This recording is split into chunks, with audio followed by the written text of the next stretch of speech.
नमस्कार, मैं हूं ऋषभ अग्रवाल और आप देख रहे हैं MH1 न्यूज। अमेरिका और ईरान युद्ध में शांति दूत बनने की कोशिश करने वाला पाकिस्तान खुद अपने ही घर के कलेश को दूर नहीं कर पा रहा है।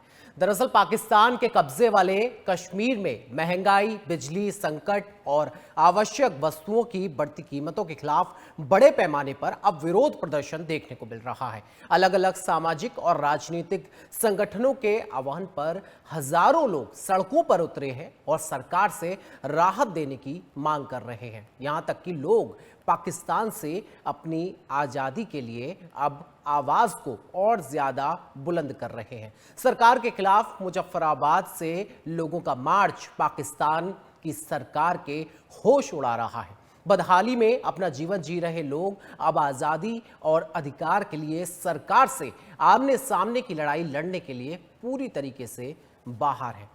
आपको बताएं कि पीओके से बार बार उठने वाली आजादी की आवाज इस बात का सबूत है कि लोग किस कदर पाकिस्तानी हुक्मरानों से परेशान और नाराज नजर आ रहे हैं।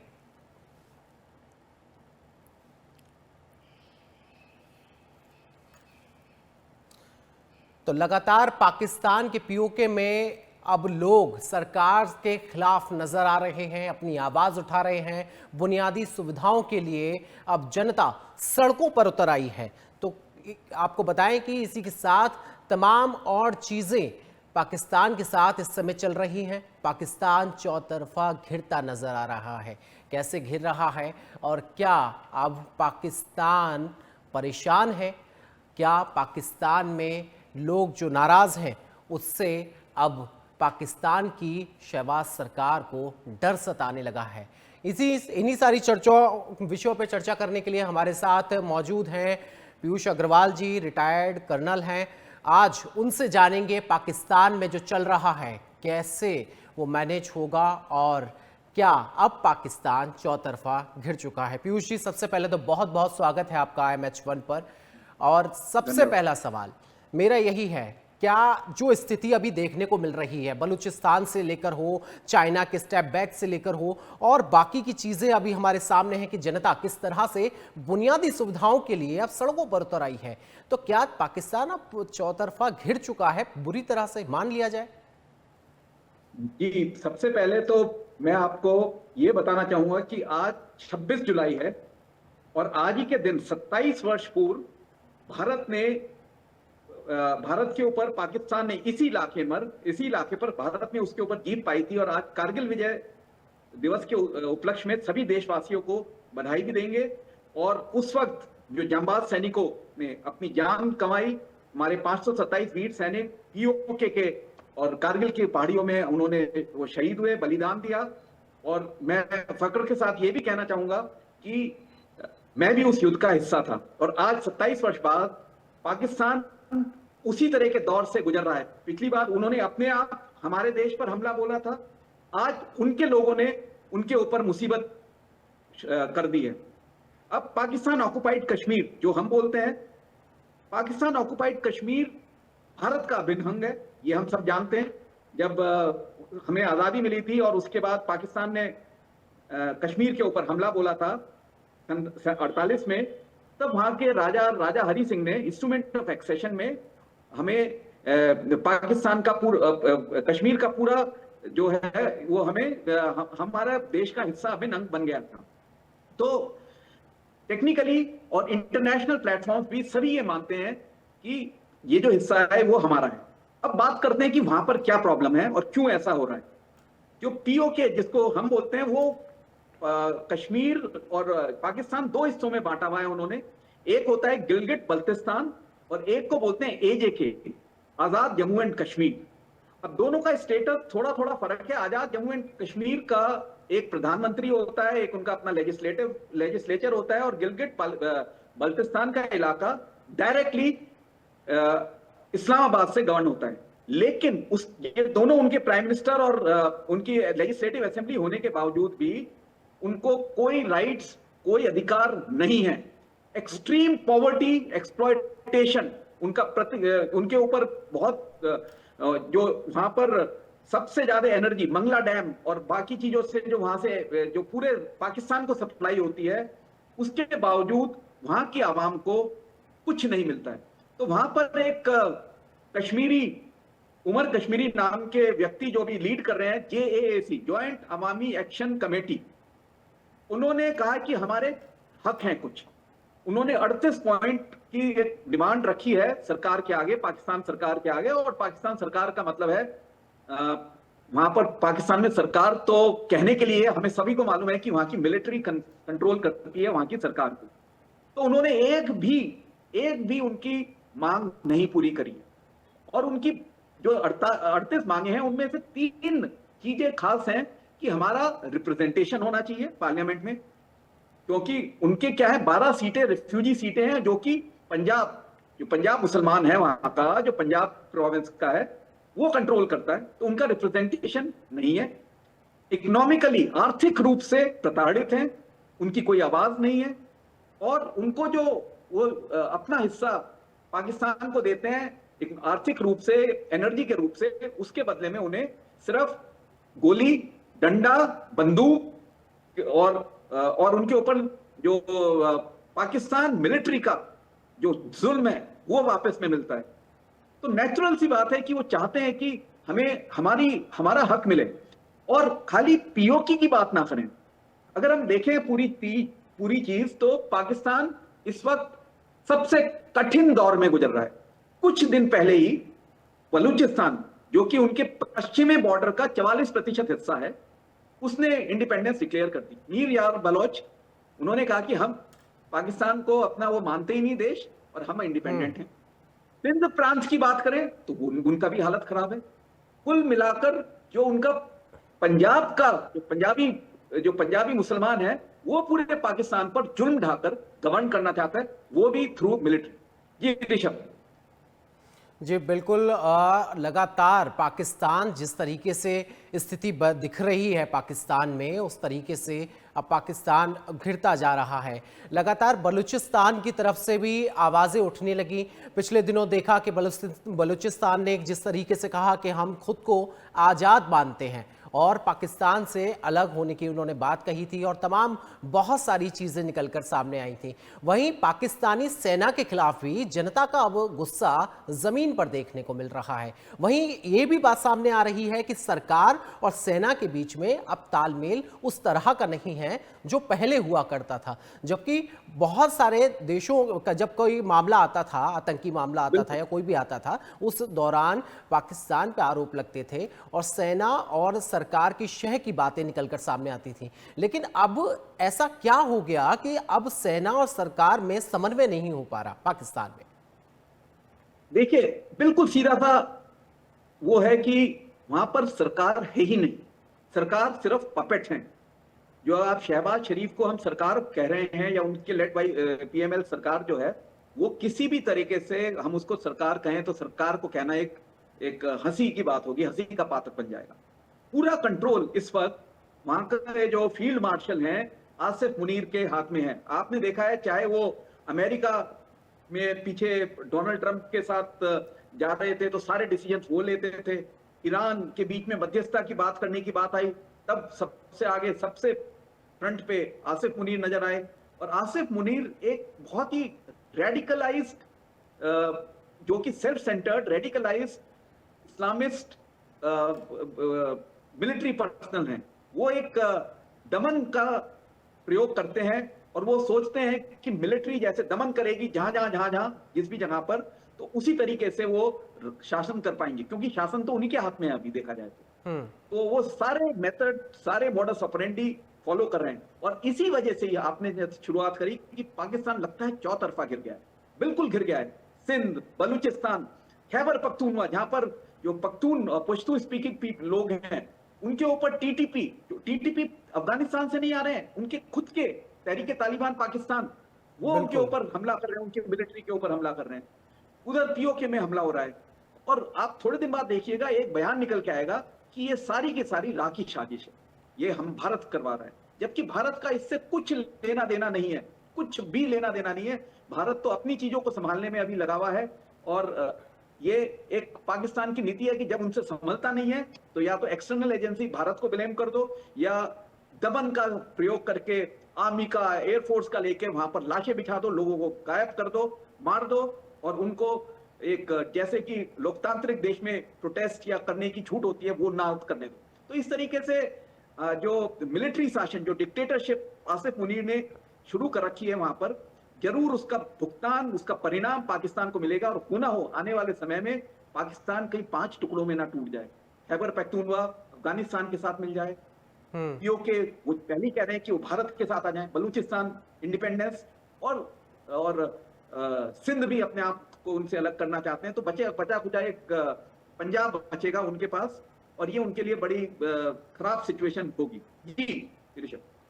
बिल्कुल पीयूष जी, आप जिस तरीके से बता रहे हैं, अगर वही स्थिति बनी तो आगे आने वाले समय में पाकिस्तान बढ़ता नजर आएगा।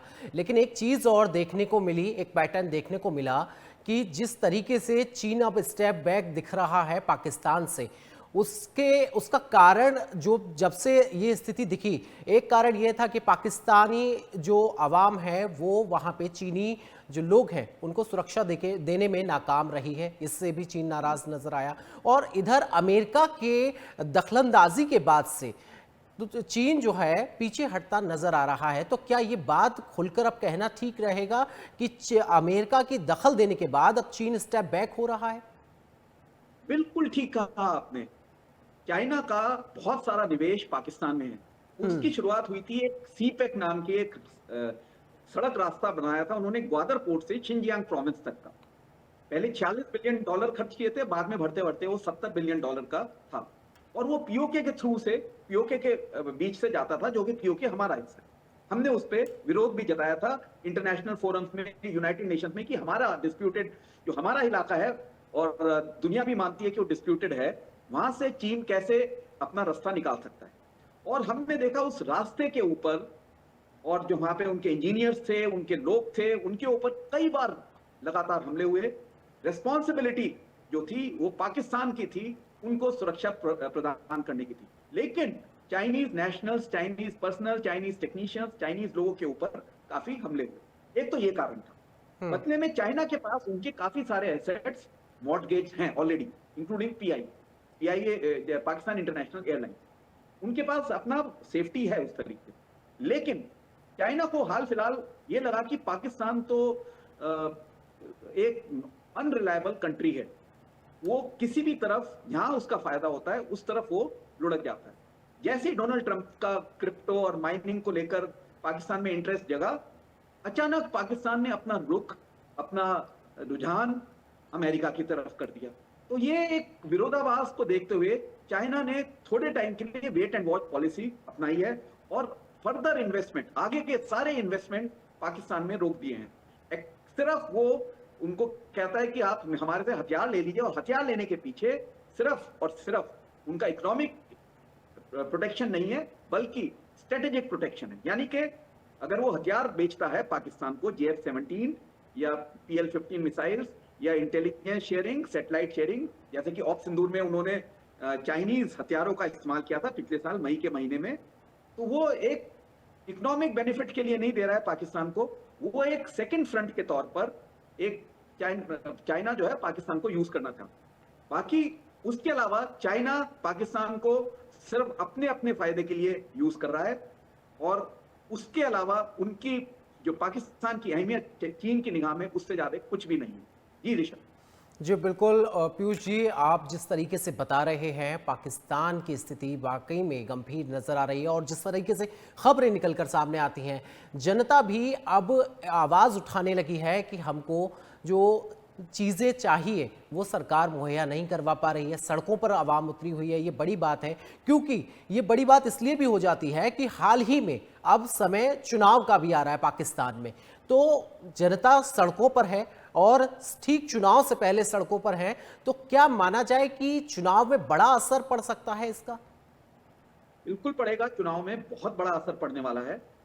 पाकिस्तान की आर्थिक स्थिति बद से बदतर इसलिए भी हुई है क्योंकि कुछ और कारण हुए, जैसे ईरान, मिडिल ईस्ट में जो युद्ध हुआ है, और सऊदी अरेबिया के साथ या कुछ देशों के साथ वो हमेशा से उन्होंने कभी अपने आप को इंडस्ट्रियलाइज या इकोनॉमिक तौर पर मजबूत या आर्थिक तौर पर सेल्फ डिपेंडेंट या अपने ऊपर करने की कभी कोशिश नहीं करी। क्योंकि हमेशा से ही पाकिस्तान ने ये माना है कि हमारी जो जो सामरिक स्थिति है, जियो स्ट्रेटेजिक भौगोलिक स्थिति है, वो एक सेंट्रल एशिया और उसका गेटवे है, और हमें हमेशा या तो अमेरिका या चीन हमारे पास रहेगा और हमें भर भर के एड ग्रांट पैसा देता रहेगा, भीख देता रहेगा, अगर सीधी भाषा में कहें तो पाकिस्तान जब से बना है भीख पर ही डिपेंडेंट रहा है। उनकी सिर्फ और सिर्फ दो ही इंडस्ट्री उन्होंने चलाई है, एक है आतंकवाद की इंडस्ट्री और दूसरी भीख की इंडस्ट्री।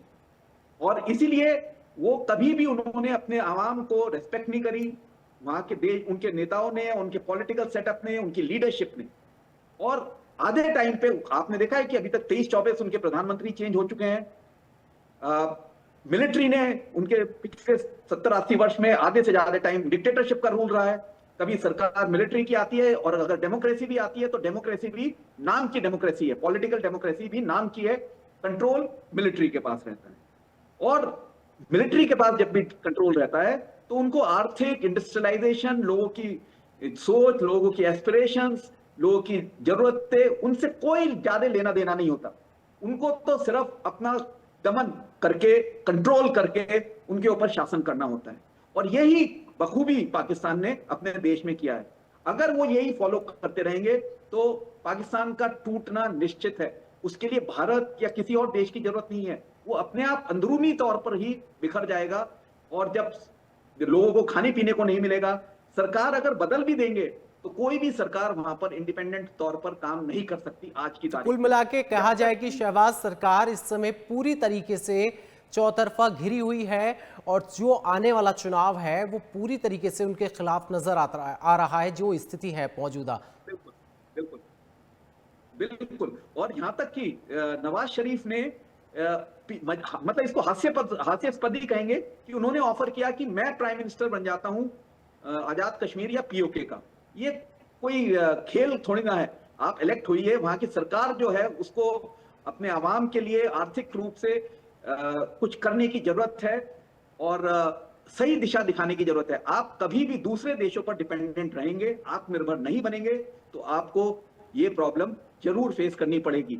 और पाकिस्तान हमेशा से ही उसने जो गलत नीतियों का साथ दिया है, चाहे वो आतंकवाद की नीति करें, चाहे किसी भी मतलब उन्होंने चोरी करके न्यूक्लियर वेपन्स बनाए और न्यूक्लियर वेपन्स बनाकर ये दुनिया को दिखाया कि हम Islamic state, nuclear Islamic state हैं और उसके बल पर हमें कुछ फायदा होगा। या फिर वो सऊदी अरेबिया या मिडिल ईस्ट में जाकर OIC, organisation of Islamic countries में अपना कुछ ना कुछ ग्रांट एड लाने की कोशिश करें, तो उससे फायदा नहीं होगा जब तक आप अपने आप को मजबूत नहीं करेंगे। और पाकिस्तान का कमजोर होना हमारे लिए भी अच्छा नहीं है, क्योंकि हम भी नहीं चाहते कि हमारे देश के बगल में एक ऐसा देश हो जो हर वक्त लड़ता मरता रहे, और हमारे जो बॉर्डर्स हैं उन पे हमें अपनी फोर्सेस को अलर्ट पोजीशन में रखना पड़ता है। तो पाकिस्तान को अपनी ये आतंकवाद की नीति को छोड़ना पड़ेगा। आप अपने देश के अंदर झांक कर अपने लोगों के लिए कुछ करना पड़ेगा, और एक नए अगर अच्छा पाकिस्तान लाते हैं तो ठीक रहेगा पाकिस्तान के लिए। नहीं तो पाकिस्तान आने वाले टाइम में हो सकता है कि पीओके अलग हो जाए, खैबर पख्तूनख्वा अफगानिस्तान के साथ मिल जाए, बलूचिस्तान डिक्लेयर हो जाए, और फिर पाकिस्तान का नामो निशान भी नहीं अपने आप मिट जाएगा।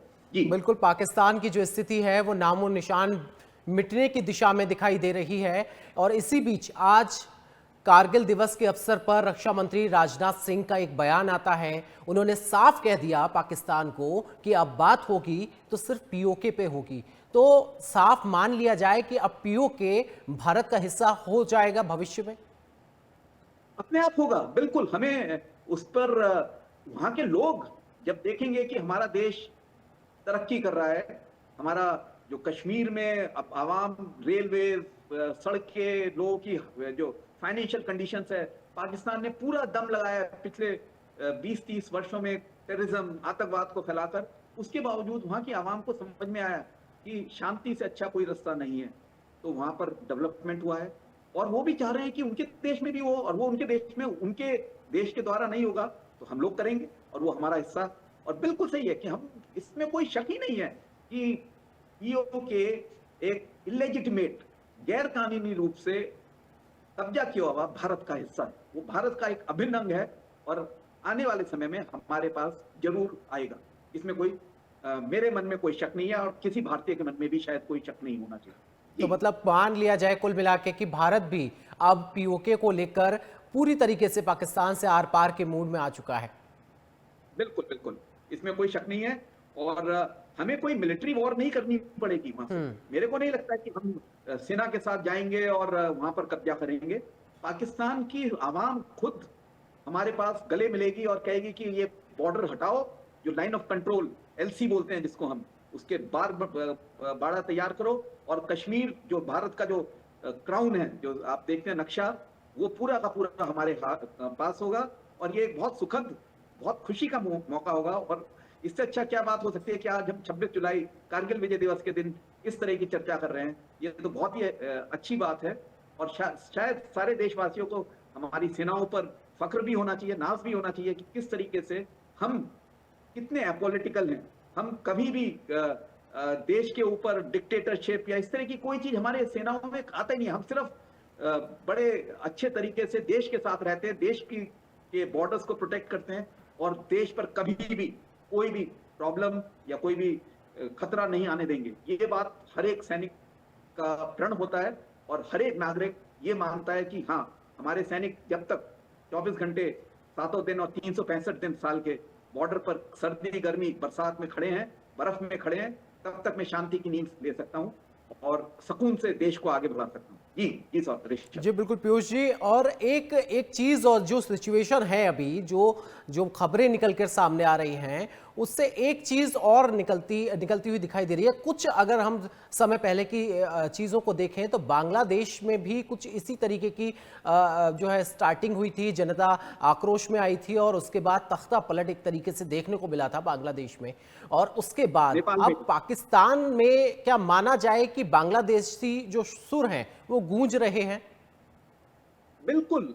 जब आप आवाम को प्रताड़ित करेंगे कहीं पर भी, आपने नेपाल में भी तो देखा ना, आप हमारे बॉर्डर्स में देखिए, बांग्लादेश में हुआ, उसके बाद नेपाल में बीरेन शाह की सरकार आई और ये चीज निश्चित है, आप दमन से शॉर्ट पीरियड के लिए राज कर सकते हैं, लंबे समय तक नहीं कर सकते। और खास तौर पर 21st सेंचुरी, आज के टाइम में, आज की जो हम जेनजी की बात कर रहे हैं, ये जेनजी जहां पर भी हैं वो अपना हक लेना जानती हैं सही तरीके से। और चाहे आप मीडिया को कट ऑफ कर दीजिए, चाहे आप उनके साधन कट ऑफ कर दीजिए, लेकिन फिर भी वो कनेक्टेड रह सकते हैं। तो ये एक बहुत समझने की, किसी भी लीडरशिप को, राष्ट्रीय लीडरशिप किसी भी देश की, उसको ये समझना पड़ेगा कि अगर वो गलत करेंगे तो लोग उस चीज को नहीं सहन करेंगे। और ये छोटे देशों की बात नहीं है। आप देखिए अमेरिका में भी जब ट्रंप की नीतियां गलत हुई तो अमेरिका में भी कई राज्यों में उनके विरोध में सुर उठे, प्रोटेस्ट हुए, कैलिफोर्निया कई जगह हुए, यूके में उनके प्रधानमंत्री को चेंज किया गया।